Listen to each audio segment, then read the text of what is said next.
Hi friends, welcome to Tanjai Tasty சமையல். இன்னைக்கு நம்ம ஹெல்தியான ஒரு சுண்டல் ரெசிபி பார்க்க போறோம். ஃபர்ஸ்ட் ஒரு வாணலி எடுத்துக்கோங்க. நல்லா சூடானதும் ஒரு 50 கிராம் போல பச்சை பயிறு ஆட் பண்ணிக்கிறோம். இது வந்து லைட்டா நம்ம ரோஸ்ட் பண்ணிக்கணும். ஜஸ்ட் ஃப்ளேவர்க்காக மட்டும்.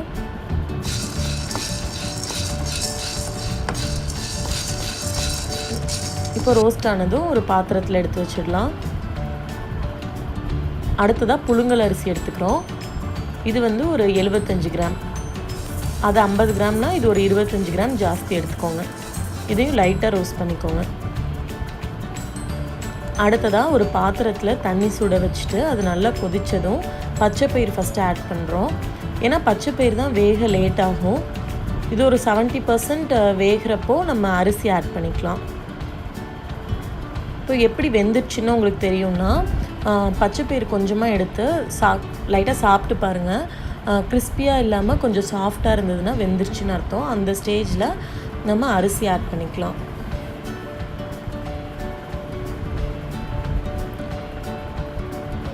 மீடியம் ஃப்ளேமில் வச்சுட்டு ஒரு தட்டு வச்சு மூடி வச்சுருங்க. 15 மினிட்ஸ் கழித்து நல்லாவே வெந்திருக்கும்.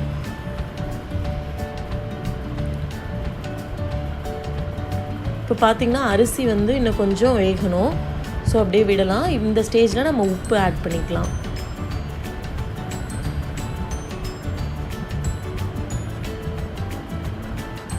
இப்போது தண்ணிலாம் சுண்டி நல்லா வெந்துடுச்சு.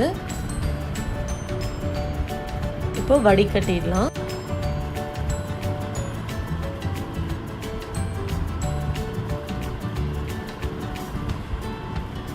நல்லா ஸ்ப்ரெட் பண்ணி விட்டுருங்க. அப்போ தான் தண்ணி ஃபுல்லாகவே வடிஞ்சிடும். அடுத்ததாக ஒரு எண்ணெய் சட்டி எடுத்துக்கோங்க. எண்ணெய் ஊற்றிட்டு எண்ணெய் நல்லா சூடானதும் கடுகு இப்போ பொரிஞ்சிட்ருக்கு. அடுத்ததாக உளுந்து,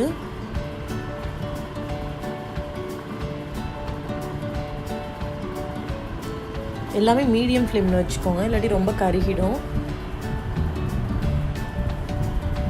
அடுத்தது 2 பட்டை மிளகாவை போட்டுக்கோங்க. இது கூட நம்ம பெருங்காயத்தூளும் ஆட் பண்ணிக்கலாம். நாங்கள் வந்து இப்போ ஆட் பண்ணல. நீங்கள் வேணும்னா ஆட் பண்ணிக்கலாம்.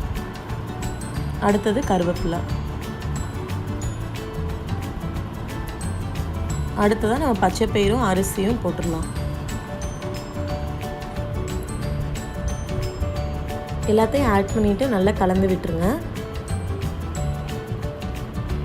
இது ஒரு 2 நிமிஷம் கலந்து விட்டுருங்க. அதுக்கப்புறமா கேஸ் ஆஃப் பண்ணிவிடுங்க. லாஸ்ட்டாக ஃபைனல் டச்சாக நம்ம தேங்காய் துருவல் ஆட் பண்ண போகிறோம். தேங்காய் துருவல் ஆட் பண்ணும்போது இந்த ரெசிபிக்கு கூடுதலாக டேஸ்ட்டு கொடுக்கும். ரொம்பவே ஹெல்த்தியான ஒரு சுண்டல். கண்டிப்பாக எல்லோரும் வீட்டில் ட்ரை பண்ணி பாருங்கள். ட்ரை பண்ணி பார்த்துட்டு எப்படி இருந்துச்சுன்னு எனக்கு கமெண்ட் பண்ணுங்கள். சுவையான பச்சை பயிறு அரிசி சுண்டல் நொடியில் ரெடி பண்ணிட்டோம். இப்போ சர்வ் பண்ணிடலாம். இதுவரை நம்ம சேனலை சப்ஸ்கிரைப் பண்ணாதவங்க மறக்காமல் தஞ்சை டேஸ்டி சமையலுக்கு சப்ஸ்கிரைப் பண்ணுங்கள். தேங்க்யூ ஃபார் வாட்சிங் ஃப்ரெண்ட்ஸ். பாய்.